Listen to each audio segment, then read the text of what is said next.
Welcome है। ये जो हम लोग की नीट की सीरीज चल रही है उसी में ये नेक्स्ट टॉपिक का क्वेश्चन है और ये dedicated to my father and grandfather. Radiation from a hydrogen discharge tube is incident on the cathode of the photo cell. The work function of the cathode surface is 3.2 electron volt. If limit line of Balmer series is used, then to reduce the photo current is zero. The voltage of the anode relative to the cathode must be made. क्या कह रहा है question, जरा ध्यान से समझो। पहले तो इस क्वेश्चन का कॉन्सेप्ट समझें। इसमें ये बात क्या कर रहा है, बात कर रहा है ये बामर सीरीज की, है ना। तो बामर सीरीज के बारे में हमें देखना होगा।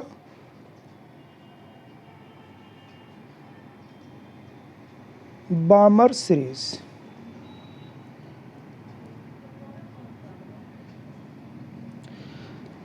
एनर्जी का जो एक्सप्रेशन होता है nth सर्कुलर ऑर्बिट में 1 इलेक्ट्रॉन सिस्टम के लिए, हम लोग इसका फार्मूला पढ़े हैं -13.6 अपॉन n स्क्वायर, है ना। z तो z स्क्वायर ऊपर आता है वो 1 हो जाता है ना। हाइड्रोजन एटम की बात कर रहे हैं। इलेक्ट्रॉन वोल्ट पर atom, this is the very important point. ये आपका क्या है, यूनिट है, ये ध्यान रखिएगा। En is the energy of nth circular orbit of revolving electron, that is -13.6 upon n square electron volt per atom। अब जब बामर सीरीज की बात करते हैं तो n की वैल्यू आप 2 रख दीजिए ज़रा इसमें, तो हमें E2 मिल जाएगा कितना, -13.6 डिवाइडेड बाई 2 का स्क्वायर। तो ये 2 का स्क्वायर कितना हो जाएगा, 4 -3.4 इलेक्ट्रॉन वोल्ट। इसका मतलब सेकेंड ऑर्बिट में जब इलेक्ट्रॉन रिवॉल्व करता है तो उसकी एनर्जी -3.4 इलेक्ट्रॉन वोल्ट होती है। अब बाकी n की वैल्यू हम क्या ले सकते हैं, 3 ले सकते हैं, 4 ले सकते हैं, 5 ले सकते हैं, 6 ले सकते हैं, इनफाइनाइट तक ले सकते हैं। जब बामर सीरीज की बात करता है इसका मतलब इलेक्ट्रॉन थर्ड से सेकंड में आता है, या फोर्थ से सेकंड में आएगा, या फिफ्थ से सेकंड में आएगा, इनफाइनाइट से सेकंड में आएगा, मतलब आएगा वो किस में, सेकंड में ही। और जो एनर्जी का डिफरेंस होता है वही एनर्जी हमारी यूज होनी है यहाँ पे। तो ज़रा n = 3 रख करके देखो तो क्या आ रहा है एनर्जी। तो अगर n = 3 रखें तो E3 की बात करें तो हो जाएगा -13.6 अपॉन 3 का स्क्वायर। 3 का स्क्वायर 9 होता है, तो इसको कैलकुलेट करेंगे तो आएगा -1.41 इलेक्ट्रॉन वोल्ट। और लास्ट वाला रख लेते हैं इनफाइनाइट। तो इनफाइनाइट की अगर मैं बात कर लूँ तो ई इनफाइनाइट यहाँ पे देखिए तो क्या हो जाएगा, 0 इलेक्ट्रॉन वोल्ट, है ना। एन इनफाइनाइट रखेंगे तो 0 हो जाएगा, समथिंग अपॉन इनफाइनाइट = 0। अब देखो, अगर हम 2 से थर्ड ट्रांजिशन की बात करें तो 2 की एनर्जी -3.4 है और थर्ड की -1.4 है। तो इनका डिफरेंस ले लोगे तो -3.4 -1.4, तो ये लगभग 2 इलेक्ट्रॉन वोल्ट के आसपास आएगा। और अगर हम 2 से इनफाइनाइट की बात कर रहे हैं तो ये -3.4 -0, तो ये लगभग -3.4 इलेक्ट्रॉन वोल्ट हो रहा है। इसका मतलब बामर सीरीज में जो मिनिमम एनर्जी का रेडिएशन होगा वो 2 इलेक्ट्रॉन वोल्ट होगा, और जो मैक्सिमम एनर्जी का रेडिएशन होगा वो -3.4 इलेक्ट्रॉन वोल्ट होगा। देखिए ये चीज़ तो आपको जाननी ही चाहिए थी, है ना। ये एटम से मतलब एटॉमिक स्ट्रक्चर को फोटो इलेक्ट्रिक इफेक्ट इसने रिलेट कर दिया इस क्वेश्चन को। अब हम आते हैं फोटो इलेक्ट्रिक इफेक्ट में। अब इसमें सवाल में क्या कह रहा था, ज़रा फिर से देखें एक बार।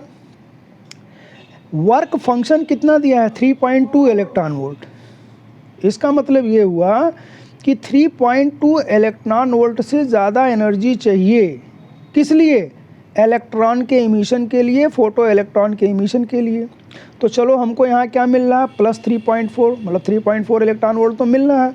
इसका मतलब इसी रेडिएशन का यूज किया गया ना। If limit line of the बामर series, limit line of बामर series की अगर हम बात करें तो इसमें मैक्सिमम एनर्जी कौन सी मिल रही है, ये 3.4 वाली। तो ये वाला फोटोन यूज किया जाएगा 2 से इनफाइनाइट वाला, और 2 से 3 वाले में देखिए 2 इलेक्ट्रॉन वोल्ट आ रहा। तो ये तो हमको रेडिएशन देगा ही नहीं, 2 इलेक्ट्रॉन वोल्ट का अगर आप यूज़ करोगे तो ये हमें इलेक्ट्रॉन इमिट ही नहीं करेगा, है ना। तो देखते हैं ज़रा, अब आ जाते हैं हम किस में, फोटो इलेक्ट्रिक इमिशन में। तो कहते हैं एनर्जी ऑफ इंसिडेंट फोटोन जो होता है वो क्या करता है, एक तो वर्क फंक्शन में ख़त्म हो जाता है और दूसरा मैक्सिमम काइनेटिक एनर्जी में ख़त्म हो जाता है ना, मैक्सिमम काइनेटिक एनर्जी में। तो यहाँ 3.4 इलेक्ट्रॉन वोल्ट का ये रेडिएशन डाला गया, वर्क फंक्शन इसका दिया हुआ है 3.2 इलेक्ट्रॉन वोल्ट और प्लस के मैक्स। तो अगर मैं के मैक्स यहाँ से निकाल लूँ तो क्या मिलेगा, ये 3.2 इलेक्ट्रॉन वोल्ट इधर जाके माइनस हो जाएगा, तो 3.4 से 3.2 चला जाएगा तो 0.2 इलेक्ट्रॉन वोल्ट। इसका मतलब ये हुआ कि इस सरफेस से, ज़रा समझिएगा ध्यान से, ये मेटल सरफेस होता है, इस पे हम फोटोन को डालते हैं तो इलेक्ट्रॉन यहाँ से भी निकलता है, इलेक्ट्रॉन यहाँ से भी निकलता है, बीच में सब जगह से निकलता है। सबसे तेज़ जो इलेक्ट्रॉन निकलता है ये ऊपर वाले सरफेस से निकलता है। और ये जब के मैक्स की हम बात कर रहे हैं यहाँ फार्मूले में जो लिखा हुआ है, तो ये इसी इलेक्ट्रॉन की बात हो रही है, क्योंकि जो नीचे से निकलते हैं उनकी कितनी एनर्जी कोलिजन में लॉस हो जाती है इसका एग्जैक्ट पता करना असंभव होता है, इसलिए हम लोग अपर सरफेस वाले इलेक्ट्रॉन की बात करते हैं। तो जो अपर सरफेस से इलेक्ट्रॉन निकल रहा है उसकी maximum kinetic energy 0.2 electron volt है। अब यहाँ पे हम एक प्लेट लगा देते हैं, ठीक है। अगर इस प्लेट को हम पॉजिटिव कर देंगे तो सारे इलेक्ट्रॉन अट्रैक्ट हो जाएंगे। यहाँ अट्रैक्ट नहीं कराना है, यहाँ पे हमें नेगेटिव लगाना है जिससे कि इलेक्ट्रॉन रुक जाए। अब मान लो हमने थोड़ा नेगेटिव वोल्टेज लगाया यहाँ पे, ये नहीं रुका, और नेगेटिव लगाया और नेगेटिव लगाया और नेगेटिव लगाया और नेगेटिव लगाया, तो एक ऐसा नेगेटिव वोल्टेज यहाँ पे आ जाएगा जिससे कि ये इलेक्ट्रॉन यहाँ पे नहीं पहुँच पाएगा। तो इसी के कारण फोटो करंट ज़ीरो हो जाएगा। तो ये जो नेगेटिव पोटेंशियल होता है इसी की वो बात कर रहा है। अब हम लोग बोले थे इलेक्ट्रोस्टैटिक में Q डेल्टा V होता है, पोटेंशियल डिफरेंस अप्लाई करने से जो एनर्जी में डिफरेंस होता है। तो मान लो तुमने यहाँ V वोल्ट लगा दिया, यहाँ का तो हम 0 मान ले रहे हैं, तो डेल्टा V हो गया, और इलेक्ट्रॉन की बात कर रहे हैं EV।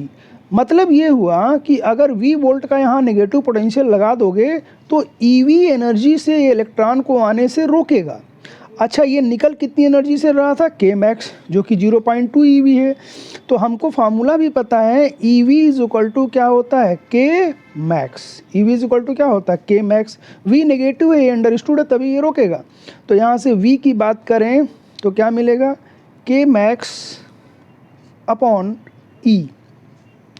अब के मैक्स देखो कितना आया है, 0.2 इलेक्ट्रॉन वोल्ट। इलेक्ट्रॉन वोल्ट को जूल में बदलना पड़ेगा, है ना। तो 1 electron volt is equal to होता 1.6 इंटू 10⁻⁻19। तो ये जूल में आ गया। और इलेक्ट्रॉन पे जो चार्ज होता है वो 1.6 इंटू 10⁻⁻19 होता है, कूलाम कह लो। तो ये तो कैंसिल हो गया। इसका मतलब V इज इक्वल टू क्या हो गया, 0.2 जूल पर कूलाम, या इसी को हम क्या कह देंगे, वोल्ट। तो ये 0.2 वोल्ट, और वो भी नेगेटिव में। तो -0.2 वोल्ट का हमको नेगेटिव पोटेंशियल लगाना पड़ेगा जिससे कि फोटो करंट की वैल्यू क्या हो जाए, 0 हो जाए। मतलब फास्टेस्ट मूविंग फोटो इलेक्ट्रॉन भी इस प्लेट पे नहीं पहुंच पाएगा। आपको पता है इसी को कट ऑफ पोटेंशियल भी बोलते हैं, है ना। और इसकी डेफिनेशन यही होती है, the minimum value of plate potential, maximum नहीं, minimum value of plate potential at which fastest moving photo electron is unable to reach the plate is known as cutoff potential. So in this question its value is 0.2 volt. Okay, thank you.